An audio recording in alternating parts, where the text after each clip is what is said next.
अस्सलाम वालेकुम दोस्तों, यहाँ पे आपको अहम और आज की सबसे बड़ी खबर से आगाह करता चलूँ। जी हाँ ख़वातीन व हज़रात, ईद उल अज़हा 2022 पर हुकूमत पाकिस्तान की जानब से एक बार फिर बड़ी पाबंदी आयद कर दी है। ख़वातीन व हज़रात, वो कौन सी पाबंदी है?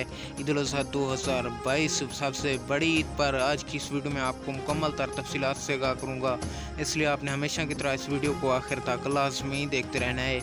उससे पहले वीडियो को लाइक कर लें। मज़ीद अपडेट देखने और सुनने के लिए चैनल को भी लाजमी सब्सक्राइब करके बेल आइकन को ऑल पर सिलेक्ट कर लें, ताकि इस तरह की वीडियोस का नोटिफिकेशन आपको हर वक्त और सबसे पहले मिल सके। जी हाँ ख़वातीन व हज़रात, आपको आगाह कर दें, हुकूमत पाकिस्तान ने ईद उल अज़हा 2022 पर बड़ी पाबंदी आयद कर दी है। ख़वातीन व हज़रात, जो भी फ़र्द कुर्बानी ईद में शरीक हुए हैं उनको सफाई सुथराई का ख़ास ख्याल रखना होगा, और जो लोग सफाई सुथराई का ख़ास ख्याल नहीं रखेंगे उन पर जेल भी हो सकती है।